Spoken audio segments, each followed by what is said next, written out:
જય માતાજી। આજે હું તમને સોજીના ઢોકળા બનાવતા શીખવાડીશ। જો કે બધાને આવડતા જ હોય છે, પણ હું જે રીતે બનાવું છું એ તમને રેસીપી બતાવી રહી છું, બરાબર।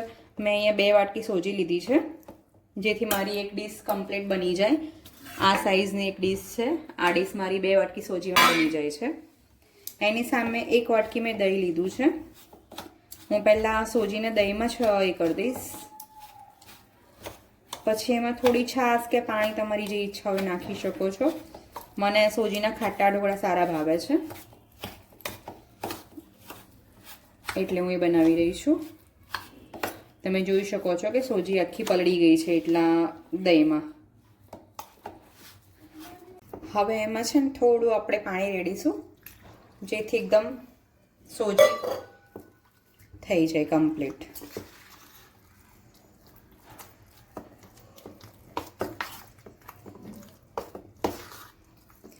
પછી આપણે અત્યારે શિયાળો છે એટલે આપણે બધા શાકભાજી અત્યારે મળતા જ હોય છે, એટલે આપણે એમાં બધા વેજીટેબલ નાખીશું। જે તમને જે અનુકૂળ લાગે એ નાખવાના, પણ આને 5-1 મિનિટ પલળવા દેવાનું સોજી દહીંને। એના પછી ફ્રેન્ડ્સ આપણે કરીને મૂક્યું હતું એકદમ બધું દહીં ને પાણી ને બધું છે, અને સોજીએ ચૂસી લીધું છે, એટલે સોજી કમ્પ્લીટ આપણી થઈ ગઈ છે। સોજી બધું પાણી શોષાઈ ગયું છે સોજીમાં, ઓકે। હવે આપણે થોડું એક્સ્ટ્રા પાણી નાખીશું, એમાં પાણી નાખીશું અડધાથી બી અડધો ગ્લાસ। તમે જોઈ શકો છો સોજી આપણી કમ્પ્લીટ થઈ ગઈ છે। હવે એમાં જો અમે મરચાં લીધા છે, મરચાં નાખીશ અંદર। આપણે ઉપર વઘારમાં બી મરચાં લેવાના છે, એટલે મરચાં અંદર થોડા તીખા નહીં લેવાના, મીડિયમ લેવાના, જેથી બાળકો બી ખાઈ શકે। તમે તમારો સ્વાદ મુજબ, મેં અહીંયા 1.5 મરચું લીધું છે, એક મોટું ને એક નાનું મરચું લીધું છે। પછી એક ડુંગળી લીધી છે, નાની ડુંગળી લીધી છે, ઓકે। પછી શું કે આ કેપ્સિકમ છે, કેપ્સિકમ એકદમ અડધાથી બી અડધું લેવાનું છે, નાનું ચકડું જ। જે કેપ્સિકમ હોય એનો અડધો ભાગ લેવાનો, એના એકદમ ઝીણા ઝીણા પીસ કરી દીધા છે મેં। પછી આ ગાજર છે, નાનું ગાજર લીધું છે। એમાંથી વચ્ચે જે વ્હાઈટ ભાગ હોય છે એ કાઢી નાખવાનો છે ગાજરનો, કારણ કે એ ટેસ્ટમાં તોરો લાગે છે, જેથી તમે ખાલી રેડ ગાજર લેવાના, વ્હાઈટ કાઢી નાખવાનું છે। હવે બધું પાછું મિક્સ કરી દેવાનું છે। આમાં તમે લસણ છે, લીલું લસણ છે, મેથી છે એ બી નાખી શકો છો, પણ હાલ મારી પાસે વટાણા અવેલેબલ નથી, એટલે હું વટાણા નથી નાખી, સ્કીપ કર્યા છે અત્યારે। બાકી હું વટાણા બી આમાં નાખું છું। હવે આમાં આપણે આદુ મરચાંની પેસ્ટ નાખીશું।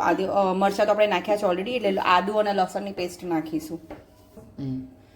હવે જો અમે અહીંયા છે ને 5 કળી લીધી છે, જે હું આનાથી લસણને આમ કરીને હું એ કરી દઈશ પેસ્ટ।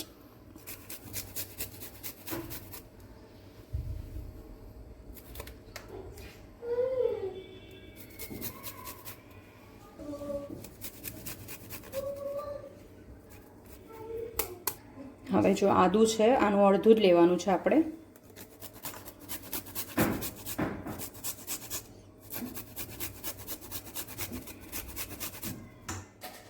આદુનું ને લસણની પેસ્ટ કરીને નાખી છે। હવે એના પર થોડા આપણે ધાણા નાખી દઈશું।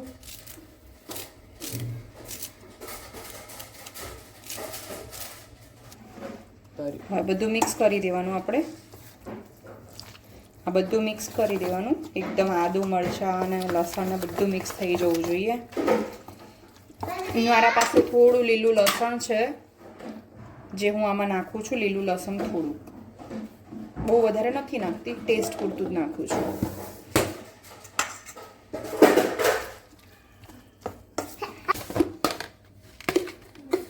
હવે આપણે આમાં મીઠું નાખવાનું છે સ્વાદ મુજબ, કારણ કે આપણે બધા વેજીટેબલ નાખ્યા છે, એટલે એ પ્રમાણે મીઠું નાખવું પડે। પછી આમાં સ્લાઈડ, જો તમને યલો ગમતા હોય કલરમાં, તો મેં સ્લાઈડ હળદર નાખી છે। હવે આને આપણે મિક્સ કરી દઈશું।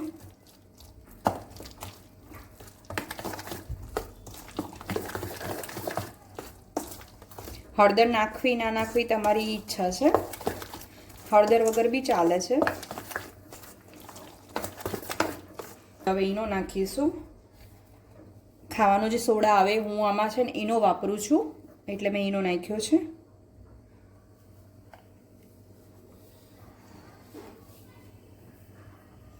એનો અડધી ચમચી નાખવાનો છે. હવે એના પર હું થોડું ત્રીજા ભાગનું લીંબુ છે એ નીચોવું છું. જલ્દી એક્ટિવ થઈ જશે સોડા.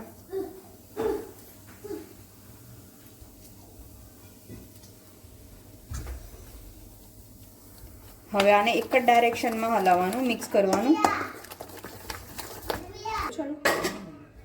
હવે આ બધું મિક્સ કરી દીધું છે આપણે ઈનો નાખીને. હવે ઈનો નાખ્યા પછી તરત આપણે આને ડીશમાં મૂકી દેવાનું છે પાતળી. જે મેં ડીશ પહેલેથી મૂકેલી છે અહીંયા આગળ, ડીશમાં થોડું નીચે તેલ લગાવી દેવાનું એટલે નીચે ચોંટે નહીં, અને ફટાક દઈને આપણે આ નાખી દેવાનું છે, પાથરી દેવાનું આવી રીતે.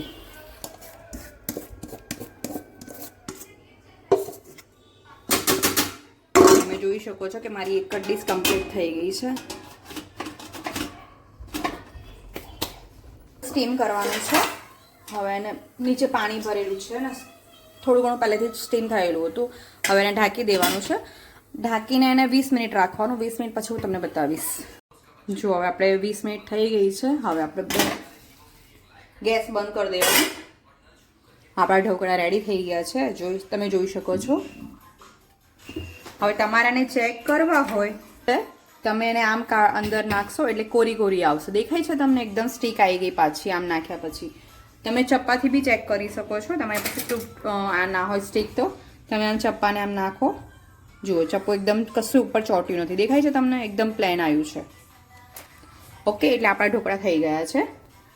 હવે આને તમે મનપસંદ પીસ કરી શકો છો.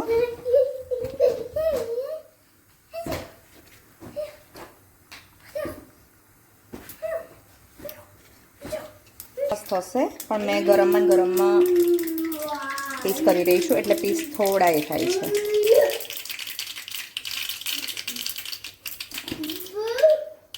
અડધી ચમચી જેટલું તેલ લીધું છે, એમાં રાઈ નાખી છે, અને હવે એમાં આપણે મરચાં નાખીશું. હવે આપણે આમાં એક મરચું નાખીશું. મરચું નાખવું થોડું સાવધાનપૂર્વક નાખવાનું. પછી એમાં તલ નાખીશું. હવે આપણે વઘારને આના ઉપર પાથરી દઈશું. ઢોકળા ઉપર પાથરી દેવાનું. આપણા ઢોકળા ખાવા માટે રેડી થઈ ગયા છે. જોઈ શકો છો આપણી ઢોકળાની ડીશ રેડી છે. જોઈ લો. હવે આપણે એને ગરમા ગરમ સર્વ કરી શકો છો. કોઈ બી ચટણી, ગ્રીન ચટણી આવે કેચઅપ સાથે. ઓકે, દહીં સાથે બી તમે ખાઈ શકો છો. Thank you. જય માતાજી.